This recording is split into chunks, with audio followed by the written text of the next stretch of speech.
institusi pendidikan yang telah menjadi mercusuar pengetahuan di Kalimantan Barat, yaitu Universitas Tanjung Pura.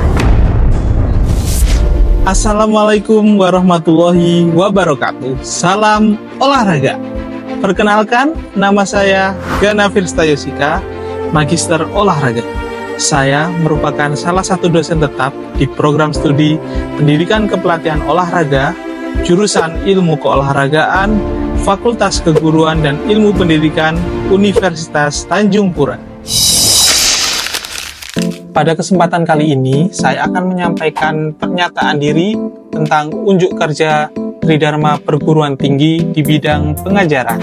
Saya ingin menyampaikan terkait mata kuliah yang saya ampuh sesuai dengan keahlian saya, yaitu mata kuliah Fisiologi Latihan. Mata kuliah ini ditujukan untuk mahasiswa Pendidikan Kepelatihan Olahraga semester ke-5 dengan kode mata kuliah PKO 6306 dengan bobot 3 SKS.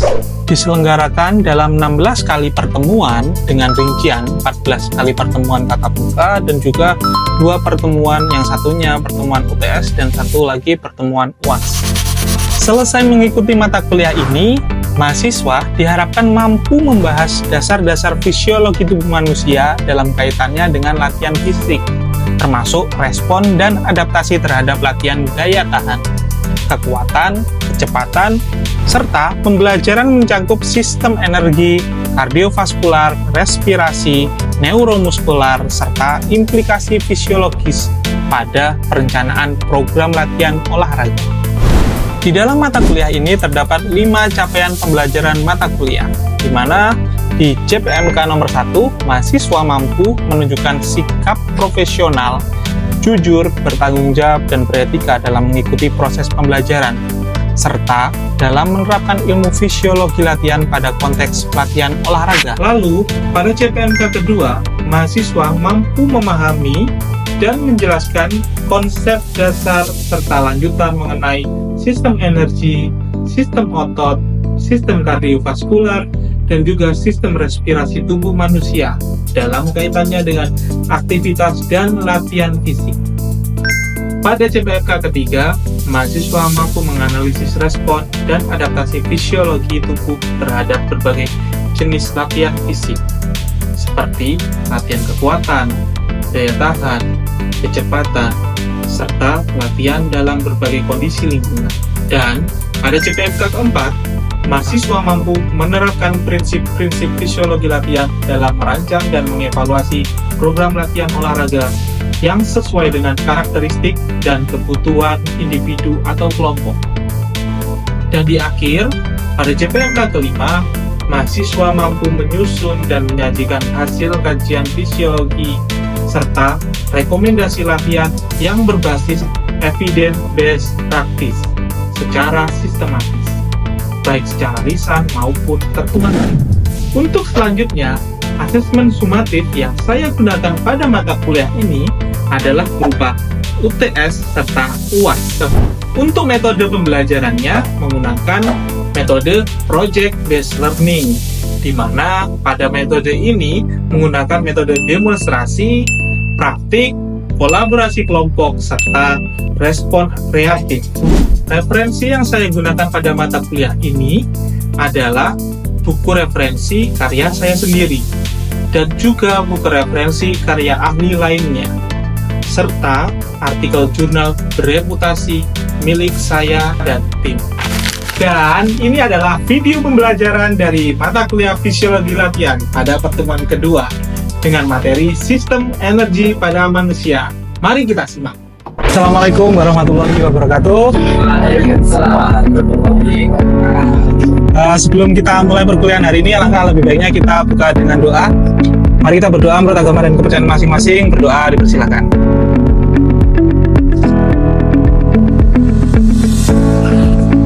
Doa selesai. Oke, selamat pagi. Salam olahraga. Oke, masih semangat ternyata ya. Ada yang masih ingat pertemuan minggu lalu kita bahas perihal pengantar fisiologi latihan? Ada yang masih ingat fisiologi latihan itu apa? Saya, Pak. Jadi disuruh belajar secara bisa dibilang kayak latihan fisik yang didapat. Jadi ketika tubuh itu mendapatkan kinerja fisik itu bagaimana tubuh dalam merespon kinerja fisik tersebut. Oke. Jadi apa yang dikatakan Atma itu benar juga, bahwasanya fisiologi latihan adalah gimana tubuh atau bagaimana tubuh itu memberikan respon terhadap kinerja fisik atau latihan yang kalian lakukan itu sendiri. Jadi baik itu secara otot, pernafasan, dan lain-lain sebagainya. Nah, untuk hari ini kita akan lanjutkan pertemuan pertama kemarin, sekarang pertemuan kedua, dengan yang pertama kita bahas adalah sistem energi dalam latihan fisik. Sebelumnya ada yang tahu sistem energi itu apa saja? Boleh? Iya, tiga. Tiga? Energi, yang kedua anaerobik, yang ketiga itu ada kerja. Oh, benar. Jadi dalam sistem energi itu bisa dibagi menjadi tiga. Yang pertama ada aerobik, ada anaerobik, yang terakhir tadi benar ada BCR atau kepanjangan dari fosfokreatin. Nah, seperti apa saja yang akan kita bahas perihal tiga itu tadi, kita akan bahas hari ini. Untuk hari ini, tujuan dari pembelajaran sendiri itu ada saya bagi menjadi 5. Di mana yang pertama kita bisa menjelaskan konsep dasar energi dalam tubuh manusia. Jadi konsep dasar dari energi itu seperti apa, nanti kita akan bahas. Setelah itu, kalian harus bisa mengidentifikasi dan membedakan 3 sistem energi utama, yaitu ATP-BC tadi, fosfokreatin, ada anaerobik, dan ada juga aerobik. Lalu, kalian juga harus bisa menjelaskan karakteristik masing-masing sistem energi berdasarkan durasi, intensitas, serta sumber dari energi itu sendiri. Dan kalian juga harus menghubungkan jenis aktivitas olahraga dengan dominasi sistem energi yang digunakan. Lalu di akhir kalian juga harus bisa menganalisis dan mengimplementasikan sistem energi dalam penyusunan program latihan. Oke, kita mulai aja ya. Apa itu energi? Ada yang tahu? Pak, Lihat kan? energi itu bisa kita analogikan seperti bahan bakar sebuah kendaraan. Jika kendaraan itu bergerak, itu adalah sebuah bahan bakar, yaitu energi. Sama juga seperti tubuh. Ketika kita ingin beraktivitas, kita ingin membutuhkan energi agar kita bisa beraktivitas olahraga, sehingga kita olahraga di Oke, benar. Jadi ibarat sebuah mobil, energi itu adalah bensin. Di mana mobil itu tidak akan jalan tanpa ada bahan bakar. Benar nggak? Sama halnya dengan kalian. Kalian mau bergerak, kalian mau beraktivitas, butuh makan, betul tidak? Betul. Jadi apa yang kalian makan itu diolah oleh tubuh, dijadikan energi. Dari mana sumber energi? Yaitu dari makanan yang kalian makan. Sumber energi utama kalian bisa dapat dari karbohidrat, dari protein, dari lemak. Ini adalah sumber dari utama di dalam tubuh kalian. Semua diubah menjadi ATP, yaitu bentuk energi langsung yang digunakan oleh sel, sehingga nanti dibagi dalam tubuh dan diproduksi menjadi energi. Nah, tadi kan ada ATP tuh. Ada yang tahu ATP itu apa? Apa? Adenosin trifosfat. Nah, adenosin trifosfat itu adalah bensin itu sendiri. Kalau di HP itu adalah baterainya. Nah, adenosin trifosfat itu adalah baterainya, yaitu yang digunakan untuk kita bergerak, kita beraktivitas, yaitu adenosin trifosfat sendiri. Nah, bagaimana adenosin trifosfat itu ada di dalam tubuh? Bisa kalian lihat di sini, adenosin trifosfat ada di dalam tubuh karena ya makanan yang kalian makan. Bentuk adenosin trifosfat adalah 1 adenosin dan 3 gugus fosfat. Nah, ini 1 adenosin ini dan 3 gugus fosfat. Nah, bagaimana hal ini bisa menjadi energi? Adenosin ini akan memberikan fosfat ke dalam adenosin lain, sehingga adenosin fosfat ini mempunyai 3 gugus fosfat. Nah, syarat untuk menjadi energi sendiri harus memiliki 3 gugus fosfat. Maka dari itu, dari ATP dia memberikan 1 fosfat terakhir, gugus fosfat terakhir diberikan kepada adenosin ini agar dia menjadi 1 ATP yang diolah menjadi 1 energi. Paham sampai sini? Nah, proses ini namanya ATP base. Proses ini diulang terus-menerus sehingga menjadi energi, namanya ATP resisten. Paham? Setelah dari ATP-PC, jika ATP-PC itu tadi habis, maka tubuh akan merespon untuk ke energi selanjutnya, namanya anaerobik atau glikolisis anaerobik. Seperti apa prosesnya? Apakah sama? Ya jelas beda. Hasilnya aja beda, prosesnya berarti harus beda.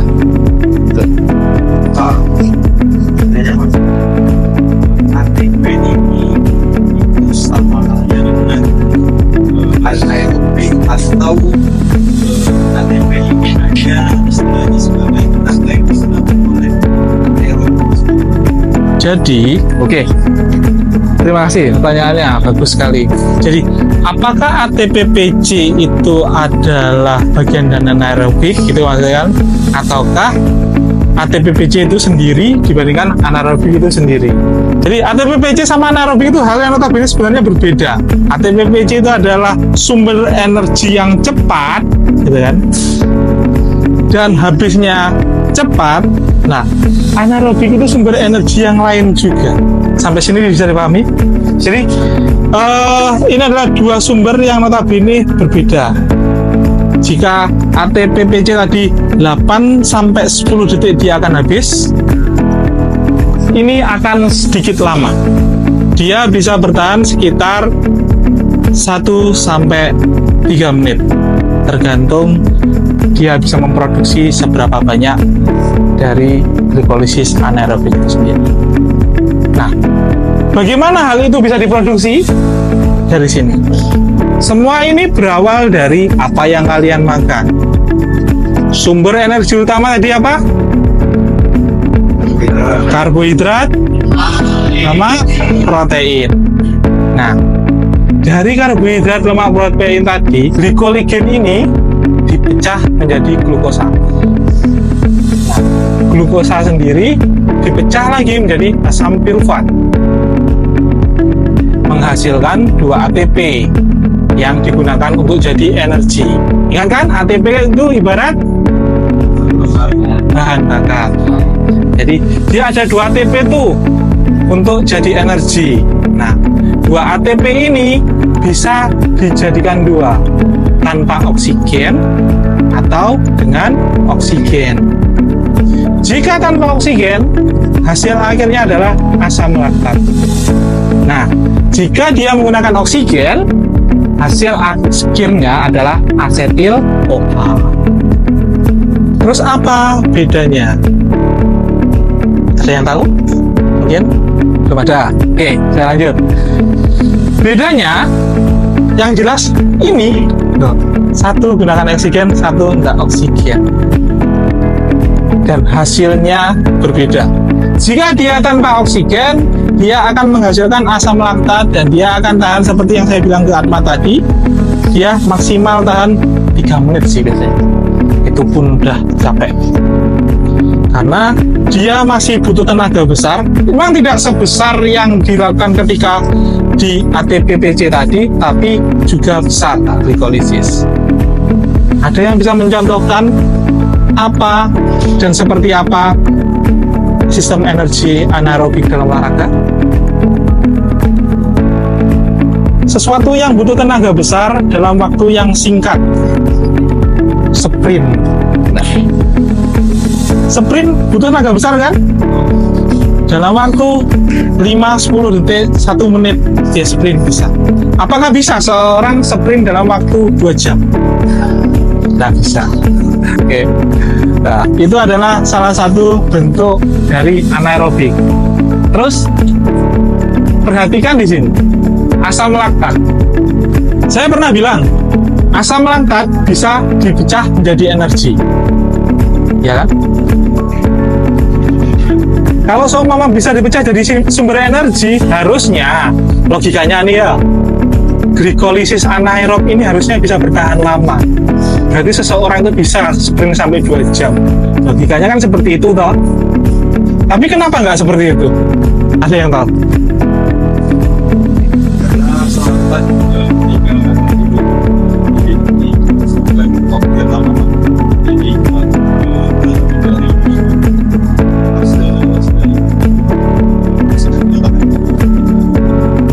jadi energi. Benar. Apa yang dikatakan Atma itu benar. Asam laktat yang diperoleh ini, jika dia mau dijadikan energi, dia butuh waktu, ya kan? Bukan hanya hubungan aja yang butuh waktu. Jadi asam laktat juga butuh waktu. Dia dipecahnya jadi energi itu butuh waktu yang lama. Jika dia mau jadi energi, dia butuh ini. Dia butuh oksigen. Yang jatuhnya kalau dia butuh oksigen, dia akan ke proses selanjutnya. Apa proses selanjutnya? Aerobik. Bagaimana aerobik itu bisa terjadi? Dari tadi yang produksi yang menggunakan oksigen tadi ada asetil-CoA, dia akan masuk ke siklus selanjutnya menjadi siklus Krebs. Nah, di dalam siklus Krebs ini dia bisa menghasilkan 2 ATP. Selain itu, dia juga bisa menghasilkan air dan juga ion. Dan juga NAD dan FAD. Nah, NAD dan FAD ini jadi siklus lagi menjadi transfer elektron. Nah, di transfer elektron ini baru kita bisa mendapatkan ATP yang notabene banyak, besar, 32 ATP. Jadi total ATP yang bisa didapat 36 dari 2 ATP di anaerob, 2 ATP di siklus Krebs, dan 32 ATP akhir di transfer elektron. Sehingga kalau seumpama kalian melakukan aktivitas aerobik, kalian bisa tahan lama. Apa contoh aktivitas aerobik itu? Maraton, senam, bersepeda. Nah, ini adalah proses simple sebenarnya. Energi itu bisa terjadi itu karena apa dan hasilnya apa. Nah, kalau kalian mau energi, di sini kan lihat kan, bahwasanya energi itu butuh glukosa dan oksigen. Lalu hasil akhirnya apa? Karbon dioksida. Kalian kan bernapas mengeluarkan karbon dioksida toh? Nah, selain itu water. Gimana maksudnya water itu, Pak? Apakah hasilnya bisa mengeluarkan air? Bisa. Kalian berkeringat? Kalian mengeluarkan urin? Itu adalah hasil dari sisa-sisa energi. Ini adalah tempat pembuatan dari sistem energi, per sistem energi. Jika ATP-PC itu di dan sistem anaerobik itu ada di sitoplasma, kalau aerobik langsung dimasak di dalam mitokondria. Analoginya seperti ini. Di dalam sini itu ada sel, ya kan? Ini sel. Sel itu adalah ibarat rumah. Sitoplasma itu adalah ruangan besar tempat aktivitas itu semua terjadi. Dan mitokondria adalah dapur atau mesin listrik rumah, tempat memasak. Ibarat memasak dalam arti membuat energi itu terjadi. Bahan makanan jadi energi yang besar. Logika mudahnya itu seperti ini. Jadi dalam sel, bagaimana diproduksi menjadi energi? Ya, perannya seperti ini tadi. Terus bagaimana jika ATP habis dan tidak dibentuk? Sel tidak bisa bekerja. Kalian juga tidak akan bisa melakukan aktivitas normal. Gerakan pun juga lemes, tidak ada tenaga. Dalam kasus tertentu, bisa menjadikan gagal metabolik atau kematian sel bisa terjadi. Tapi tubuh selalu aktif membentuk ATP kembali sesuai kebutuhan atau yang kita biasa sebut dalam fisiologi manusia homeostasis, di mana tubuh itu memposisikan dirinya agar terlihat normal. Yaitu ya ATP energi pun juga bisa menghomeostasiskan diri. Dengan cara apa? Ya ATP itu akan tetap diproduksi terus-menerus. Kalian diam gini kan ATP tetap diproduksi seperti itu. Terus apa yang terjadi jika ATP habis? Mungkin nggak ATP habis? Mungkin? Mungkin? Kenapa mungkin? Tidak dapat jika dari sumbernya tidak ada dari masuk Ketika tidak ada sumber makanan dalam di tubuh. Benar sih, masuk akal. Kalau seumpama kita nggak ada makanan sama sekali, gimana kita bisa bergerak? Sedangkan makanan yang kita makan kan sumber energi. Terus apa yang terjadi jika ATP itu nggak ada? Berarti secara nggak langsung jika ATP itu nggak ada yang kita makan, nggak ada sumber energi, ya kontraksi otot akan berhenti total. Gimana kita mau bergerak? Sedangkan bensinnya aja nggak ada, ya toh? Analoginya, sebenarnya nggak akan terjadi kalian. Nggak mungkin kan kalian akan tidak makan selama 1 bulan, ya? Nggak mungkin kan? Ibarat tubuh yang notabene kurus kering, dia tidak makan dalam waktu 1 minggu, bukan kram, tapi dia tidak akan bisa melakukan aktivitas apapun. Ini kan terjadi kontraksi otot. Saya bergerak, terjadi kontraksi otot. Otot ini akan terus bergerak, berarti otot ini akan terus berkontraksi. Kalau kita nggak ada energi, gimana saya bisa bergerak? Nggak mungkin kan?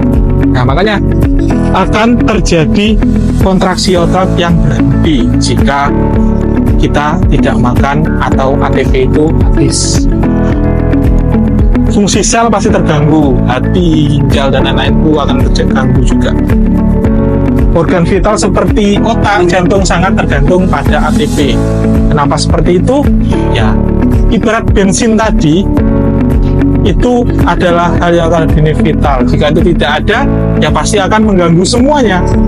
Ibarat motor kalian tidak isi bensin aja selama 1 minggu, tapi kalian mau kemana-mana, bisa nggak? Bisa Pak, pakai Grab, ya kan? Nggak gitu konsepnya. Grab pun kan juga pakai bensin. Jadi gitu. Masuk? Nggak? Paham? Nggak? Paham. Oke. Oke. Ada yang ditanyakan? Oke. Selanjutnya. Bisa ada orang menjelajah gitu kan? Satu orang aja? Wah. Oke. Lakukan squat dalam waktu 30 detik. Habis itu wall sit. Tahu wall sit? Squat tahu kan? Squat. Tahu. Wall sit tahu? Wall sit ada yang tahu? Wall sit gimana? Nah, bersandar ke dinding. Nah, ini oke? Tahu? Oke, bisa lakukan. Nanti saya bilang 30 detik squat. Lakukan jangan pelan-pelan, lakukan teratur, bukan semakin cepat tapi teratur. 30 detik. Oke, paham? Siap? Yuk, mulai. Laju itu. Teratur, jangan dikurangi, jangan ditambah, segitu terus.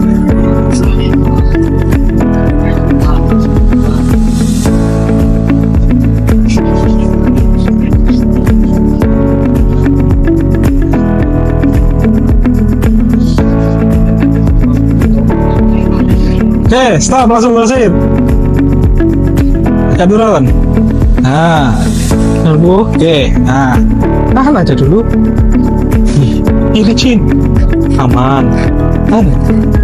Nanti, terus.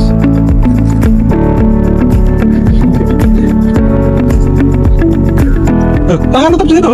Nah. Oke, berdiri. Gimana apa yang kamu rasakan?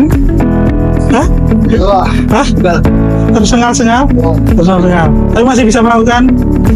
Itu adalah contoh dari anaerobik atau glikolisis anaerobik yang notabene aktivitas yang dilakukan oleh Fahri itu berjalan dalam kurun waktu 1 menit yang notabene lebih dari 10 detik toh, tapi di bawah 3 menit itu masih menggunakan daya tahan anaerobik. Apa contohnya? Dia sudah mencapai batas, dia sudah tersengal-sengal, dia harus istirahat. Nah, pasti ada penumpukan asam laktat di dalam paha-nya sehingga terasa kram, ya, sakit. Oke, aplaus untuk Fahri. Ada tugas untuk kalian untuk minggu depan. Lakukan kembali 3 aktivitas itu tadi. Perihal untuk energi ATP-PC, untuk dari anaerobik dan untuk aerobik itu sendiri. Nah, dengan aktivitas seperti ini, squat sama 30 detik, dan habis itu tadi wall sit, ya kan? Terus aerobik jalan cepat selama 5 menit sambil berbicara. Terus ATP lompat vertikal maksimal 5 detik non-stop, 10 detik, sorry. Nah, setelah itu tuliskan laporan singkat 300-500 kata dengan format pendahuluan yang isinya pengertian singkat 3 sistem energi itu tadi, lalu pengalaman pribadi yang isinya adalah apa yang Anda rasakan saat praktek itu berlangsung. Setelah itu silakan dianalisis dengan cara hubungkan sensasi tubuh dengan sistem energi yang bekerja, dan silakan buat kesimpulan mana sistem energi yang paling cepat habis dan mana yang tahan lama. Begitu, oke? Oke. Jadi bisa dimengerti untuk tugasnya? Bisa. Oke, bagus sekali. Apa yang dikatakan juga benar. Bahwasannya hari ini kita bicara soal ada 3 sistem energi dalam tubuh kita. Itu ada fosfokreatin, ada anaerobik dan juga aerobik dengan berbagai macam prosesnya seperti itu tadi. Untuk selanjutnya minggu depan kita akan membahas perihal sistem kardiovaskular di dalam tubuh. Nah, untuk apa-apa saja yang akan dibahas, silahkan mulai dari sekarang, silahkan cari literasi perihal kardiovaskular di dalam tubuh kalian seperti apa. Nanti kita akan perbincangkan itu untuk minggu depan. Paham? Oke. Selanjutnya, saya tadi lupa untuk presensi. Ada yang tidak masuk hari ini? Asdi, Zul, Alfionita. 3 orang itu ya, yang masuk. Oke. Oke, ada yang ditanyakan sebelum kita akhiri? Tidak. Alangkah baiknya, karena tadi kita buka dengan doa, kita tutup lagi pertemuan ini dengan doa. Berdoa menurut agama dan kepercayaan masing-masing, berdoa, dipersilakan. Oke, doa selesai. Sampai berjumpa minggu depan. Terima kasih. Wassalamualaikum warahmatullahi wabarakatuh. Selamat pagi. Sekian video rekaman proses pembelajaran untuk mata kuliah Fisiologi Latihan Program Studi Pendidikan Pelatihan Olahraga. Video ini digunakan sebagai salah satu syarat penyusunan dokumen pernyataan diri dosen dalam unjuk kerja Tridharma Perguruan Tinggi. Semoga dengan adanya video ini bisa menjadi pertimbangan yang baik dalam proses penilaian sertifikasi dosen pada gelombang 1 tahun 2025. Akhir kata, saya ucapkan terima kasih. Wassalamualaikum warahmatullahi wabarakatuh.